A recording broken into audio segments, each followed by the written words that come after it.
aí do Colégio Força Máxima. Olha eu aqui de novo, professora Fabiola, hoje para uma aula de Biologia 1. O capítulo que a gente vai ver é o capítulo 15. Ele é um capítulo que ele fala de uma organela celular, que é o cloroplasto, e da reação química que essa organela é responsável, que é a fotossíntese. Então, se vocês lembrarem, a gente falou que cloroplasto era inclusive uma diferenciação da célula vegetal para a célula animal, né? Então, lá no cloroplasto, a gente colocou lá que os vegetais, a célula vegetal tinha cloroplasto, até porque os vegetais realizam a fotossíntese, então eles precisam ter esta organela citoplasmática. Bom, gente, antes de pensar em qualquer coisa, já que a fotossíntese é uma reação química, vamos entender para que ela acontece lá nos seres autotróficos. E aí eu vou pegar como grande exemplo aí os vegetais como seres complexos, né, autotróficos. Então, lá na célula vegetal, lá nos cloroplastos, a gente vai ter acontecendo a reação da fotossíntese. Na reação química da fotossíntese, a gente vai usar, né, para fazer, quando eu digo a gente, é o vegetal, né? O vegetal irá usar para fazer essa reação química o CO2 e a água. Então, CO2 e água. E CO2 e água serão usados para produzir o quê? Glicose, que é o grande objetivo aqui, ó, glicose é o alimento. Então, para produzir glicose e produzir oxigênio. Daí, a gente observa que a fotossíntese ela tem muita importância. Para quê? Para o próprio vegetal, para o próprio ser autotrófico, na medida que a fotossíntese é a única maneira desse ser produzir o seu alimento, que é a glicose. Fabiola, por que ele precisa produzir glicose? Ele não obtém glicose, ele não se alimenta de outros seres. Então, ele precisa resolver esse problema produzindo o seu próprio alimento. Essa glicose ela é fundamental para quê? Olha o capítulo 14, que foi respiração celular. Lá na respiração celular, lembra que ela era o contrário. Se você pegar a respiração da fotossíntese e comparar com a respiração celular, você vai ver que o que é produto aqui na respiração celular era o que era usado, estava aqui. E o que está aqui na fotossíntese está como produto na respiração celular. Então, para produzir ATP, para que as células possam funcionar e que o ser vivo possa se manter vivo, né, com todas as suas funções, é necessário ocorrer um processo chamado de respiração celular. E a respiração celular, ela necessita de quem? Ela necessita da molécula de glicose para acontecer. Então, os vegetais, atenção, eles possuem tanto cloroplastos quanto mitocôndrias. Por quê? Porque os vegetais realizam a fotossíntese para produzir a sua glicose e essa glicose produzida na fotossíntese, o vegetal irá usar em qual processo? No processo de respiração celular, que é aquele que ocorre lá usando a mitocôndria. Então, o vegetal faz as duas coisas. Ele faz fotossíntese e ele faz respiração celular usando a glicose que ele fabricou na sua fotossíntese. Animais não, células animais só terão lá a mitocôndria, só fazem lá a respiração celular, já que os animais obtêm essa glicose a partir de outras fontes, a partir de outros seres, certo? Então, coisa que eles gostam mesmo de perguntar no vestibular para confundir. O vegetal faz os dois processos. E aí, o que é importante para o vegetal? Para o vegetal produzir o seu próprio alimento. Só que a fotossíntese ela tem também uma função, né, uma importância ambiental muito grande. Por quê? Porque através da fotossíntese também é liberado gás oxigênio. Ou seja, que é o gás que todos os seres vivos, sejam aí, né, os animais ou as plantas, eles terão que utilizar para sobreviver. Então a fotossíntese acaba tendo uma grande importância na manutenção do ecossistema para todos os seres vivos, certo? E aí, como que a gente começa aí a estudar essa fotossíntese? Vamos começar pela organela celular, que é o cloroplasto. O cloroplasto, gente, ele é composto por uma membrana externa, por uma membrana interna. Dentro do cloroplasto tem um espaço que é chamado de estroma. E dentro do cloroplasto existem disquinhos que são chamados de tilacoides. Cada disquinho desse é um tilacoide. Quando a gente olha aqui a imagem, os tilacoides dentro do cloroplasto, eles ficam organizados em pilhinhas, empilhados. Cada pilha de tilacoides eu dou o nome de grano. Então, grano é um conjunto de tilacoides. Fechamos a estrutura geral do cloroplasto. Agora, o que tem dentro do tilacoide? Agora eu vou lá dentro do tilacoide, tá? Que eu botei até em verdinho aqui. O que tem dentro do tilacoide? Dentro do tilacoide tem lá um pigmento que é chamado de clorofila.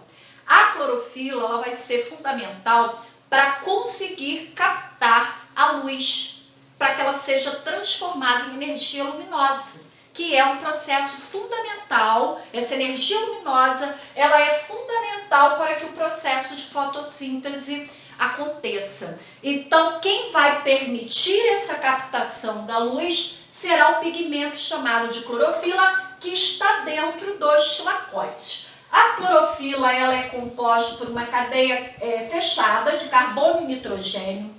Ao centro a gente tem uma porfirina, que é formada, na verdade, pelo magnésio, certo?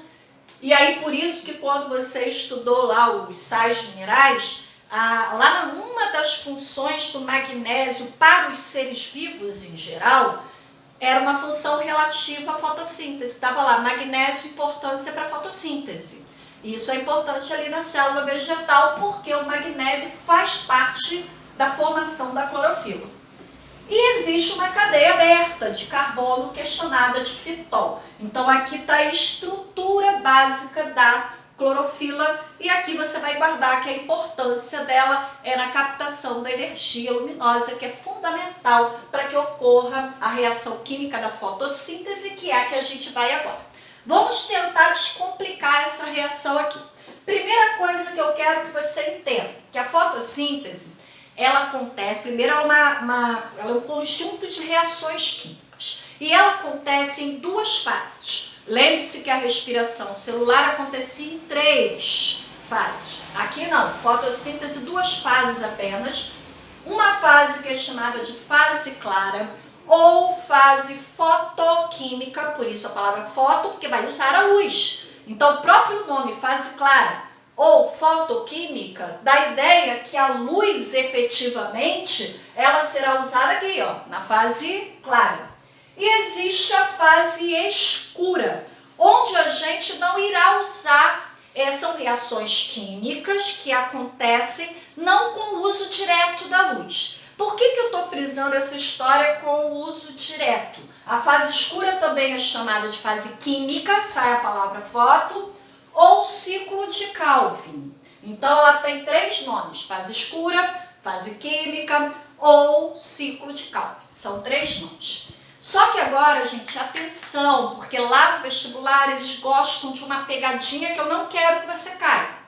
Se tiver uma questão de fotossíntese, quando é múltipla escolha, eles adoram colocar uma frase que dê a intenção de dizer o quê? Que a fase escura, ela acontece na ausência de luz, ela não depende de jeito nenhum da luz. Não é verdade, tá? Isso está errado. Na verdade, a fase escura, ela é um conjunto, ela tem um conjunto de reações químicas que não depende diretamente da luz. Porém, a fase escura, ela é altamente dependente do que acontece na fase clara. Então, a fase escura não acontece se não ocorrer a fase clara. Bom, então de uma certa forma, que conclusão a gente chega? A fase escura, de forma indireta, ela depende sim da luz, porque ela depende da luz que foi usada na fase clara, tá? Entendido isso aqui. Não ocorre fase escura sem acontecer fase clara. Então vamos lá. Eu separei aqui no quadro os principais eventos dessa reação química para a gente entender como um todo. O que eu vou aqui para a primeira fase, que é a fase clara? Na fase clara, gente, ela é dividida em duas etapas, que é a da fosforilação cíclica e da fosforilação acíclica. Eu aqui vou me ater a você entender o nome, porque a maioria das perguntas de múltipla escolha dá até para você deduzir ali meio pelo nome. O que é um ciclo, né? É algo que começa num ponto e termina nesse ponto. Tanto a fosforilação cíclica quanto a cíclica, elas acontecem aonde? Nos tilacoides. Então, atenção, toda a fase clara, ela acontece nos tilacoides, porque a gente vai depender do que na fase clara? Da nossa clorofila, tá? Então, toda a fase clara acontece aqui dentro dos tilacoides. E a fase escura, que é o ciclo de Calvin, vai acontecer no estroma, que é esse espaço aqui. Então, elas acontecem em locais diferentes do cloroplasto. Porém, a fotossíntese acontece integralmente dentro do cloroplasto. Primeira fase nos tilacoides, que é a fase clara, e depois o ciclo de Calvin, que é a fase escura, que acontece no estroma. E voltamos aqui para a fase clara. Fabiola, se fosforilação cíclica é um ciclo, vai ter que começar num ponto e terminar nesse ponto. O que começa num ponto e termina num ponto? Na verdade, a gente tem ali no cloroplasto dois fotossistemas, fotossistema 1 e fotossistema 2. Do que é composto esse fotossistema 1 e fotossistema 2? De clorofilas. Clorofila A, clorofila B, tá? Então, a fosforilação cíclica me diz o quê? Que o elétron que saiu lá, que vai ser transportado, que saiu da clorofila, ele vai ser transportado por citocromos e esse elétron vai voltar para a mesma clorofila, fechando um ciclo. Por isso que é fosforilação cíclica. Usando esse raciocínio, o que é a fosforilação acíclica? O elétron ele vai partir do fotossistema 1, que foi liberado lá por uma clorofila do fotossistema 1. Esse elétron vai ser transferido para o fotossistema 2 e ele será finalizado, ele vai ser captado finalmente por uma outra clorofila, que a gente chama de clorofila B.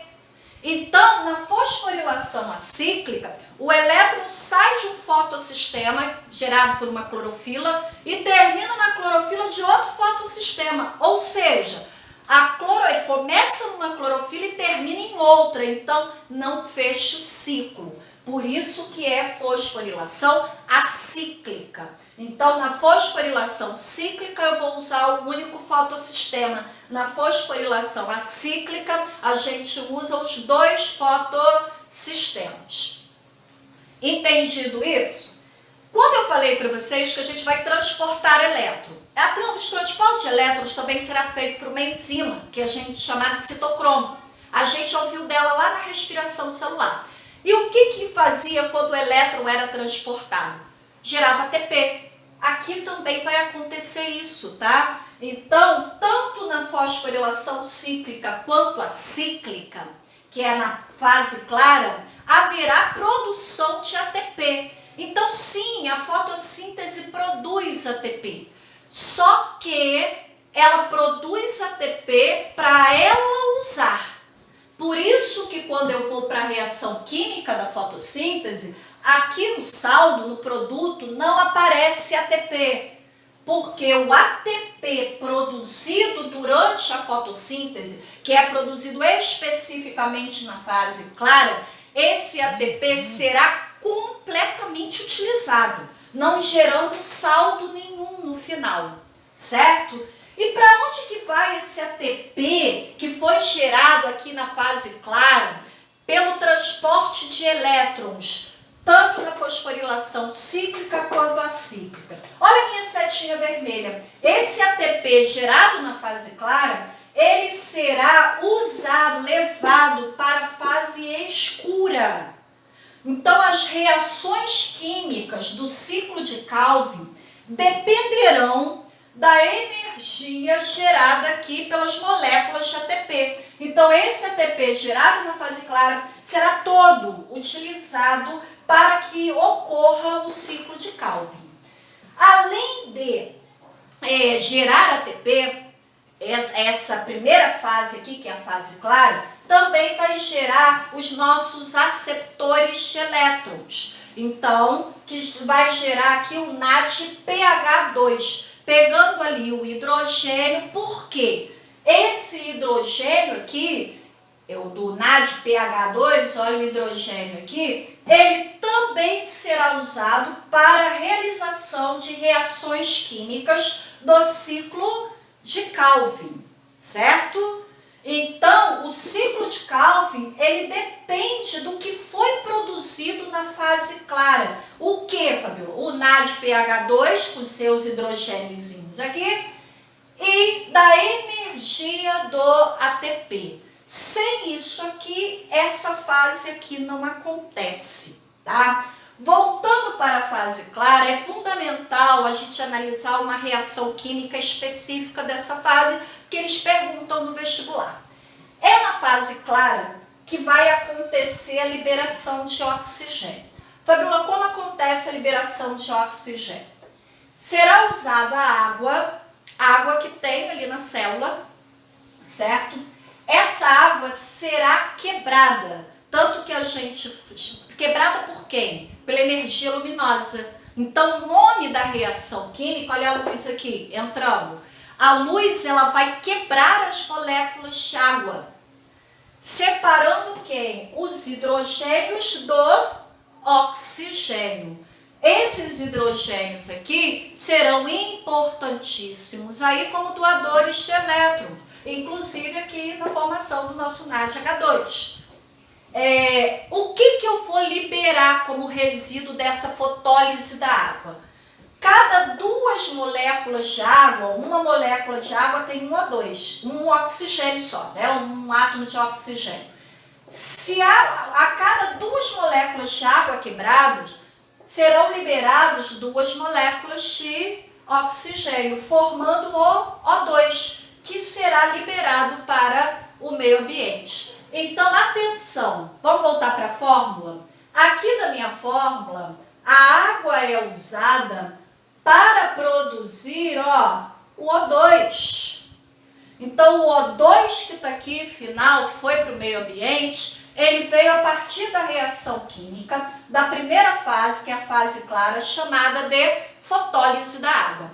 A fotólise da água acontece aqui, na fosforilação acíclica, doando aí seus hidrogênios, se liberando para o meio ambiente o oxigênio, certo? Aí, a fase clara produziu os NADPH2 e o ATP, que serão usados no ciclo de Calvin.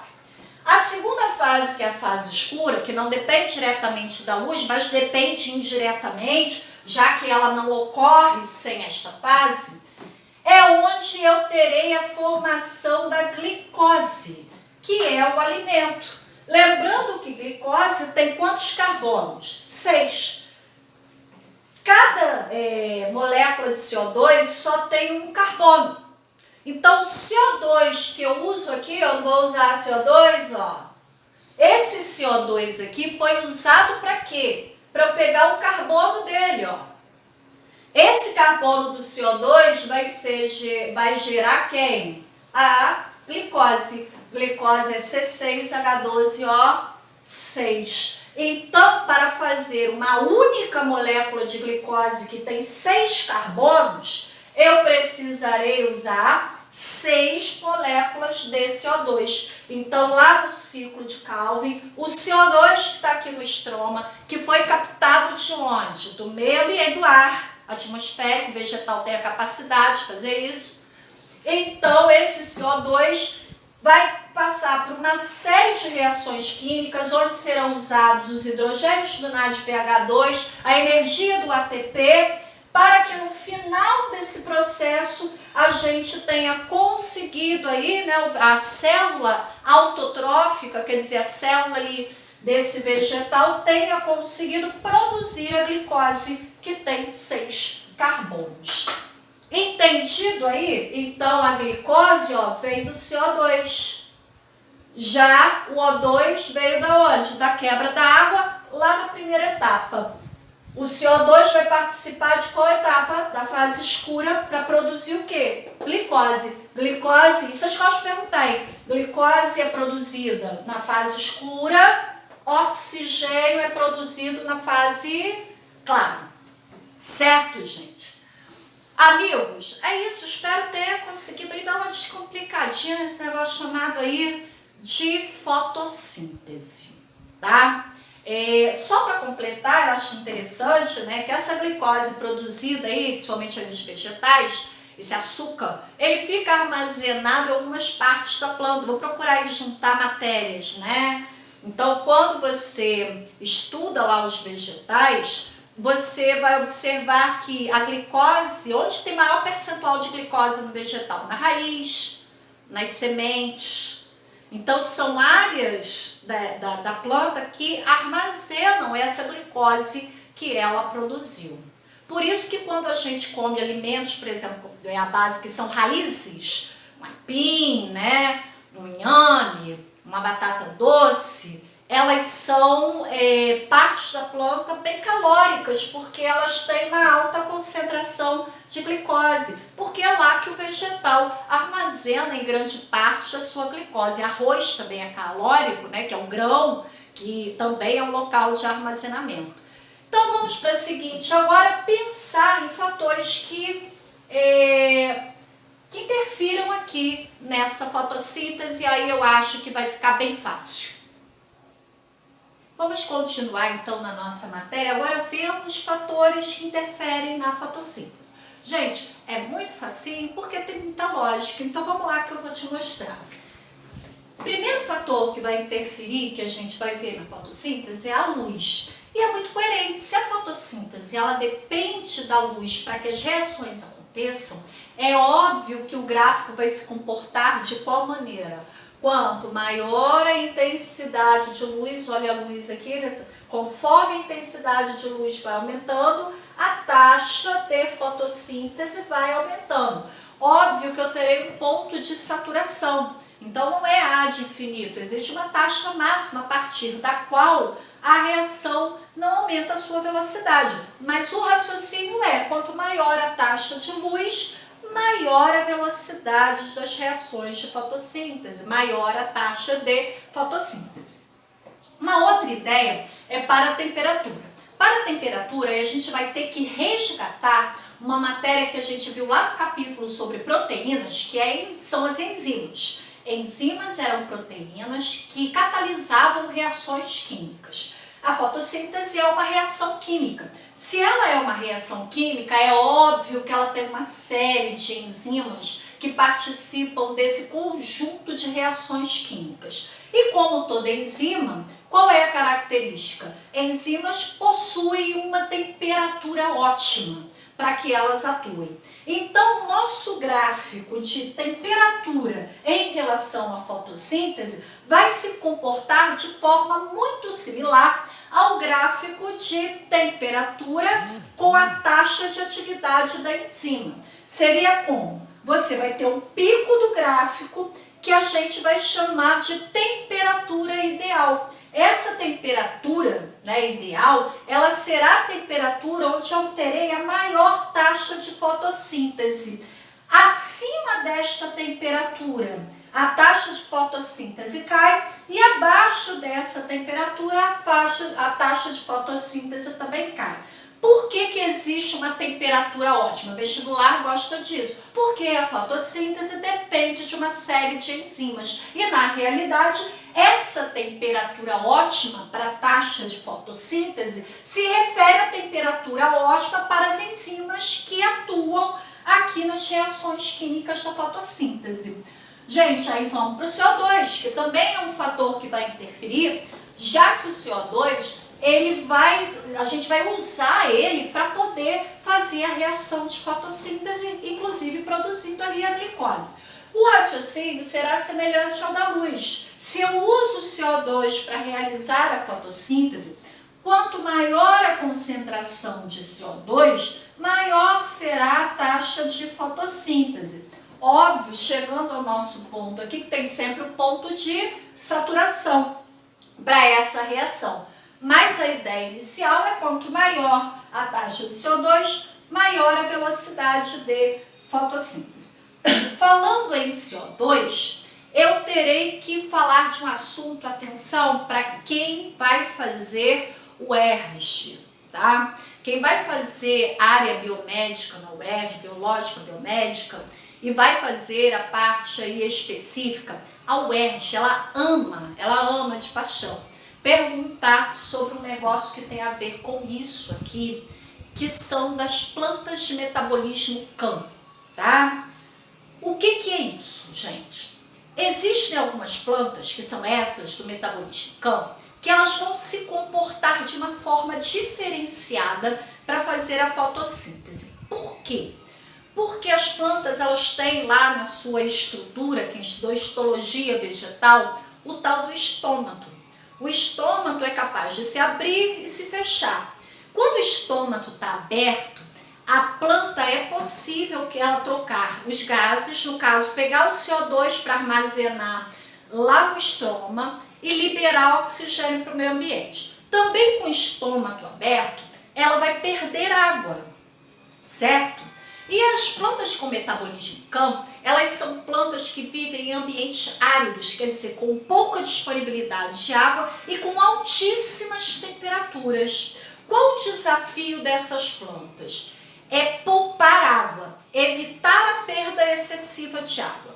Para isso, elas terão que manter os seus estômatos mais fechados durante o dia, o que não é comum na maioria das plantas. Se ela mantém o estômago fechado, ela vai conseguir o que ela quer, que é evitar a perda de água. Então vai reter água, né, no seu organismo. Porém, ela vai ficar com dificuldade de captar o CO2, que é necessário para ela fazer a fotossíntese. Então essas plantas, elas fazem algo diferente, que é o seguinte: durante a noite, elas abrem os seus estômatos e elas têm a capacidade de captar o CO2 no período da noite e fazer uma reserva lá dentro do cloroplasto, lá dentro do estroma. Então elas fazem uma reserva de CO2 para que durante o dia elas possam usar essa reserva de CO2 sem a necessidade que elas abram os seus estômatos enquanto a temperatura está muito alta e num ambiente extremamente seco, e aí ela possa perder água. Então ela vai usar esse CO2 que ela conseguiu armazenar no período da noite. É isso que fazem as plantas com metabolismo CAM. E a UERJ adora essas plantas com metabolismo CAM. Então o grande objetivo delas é poupar água, evitar que a água seja evaporada em altas temperaturas no ambiente árido. O que ela vai fazer de diferente? Conseguir abrir os seus estômatos no período da noite e criar uma reserva de CO2 que ela vai usar para produzir glicose no período que houver sol, que houver claridade. Ela conseguiu fazer essa reserva durante a noite. Fechamos? Uma outra coisa para a gente finalizar, que é muito importante, a gente vai no item 5 fazer uma comparação entre a respiração celular, que é aquela que produz ATP para esse vegetal se manter vivo. Lembre-se que o vegetal ele faz tanto a respiração celular, por isso ele tem mitocôndria, como ele faz a fotossíntese, por isso ele tem o cloroplasto também.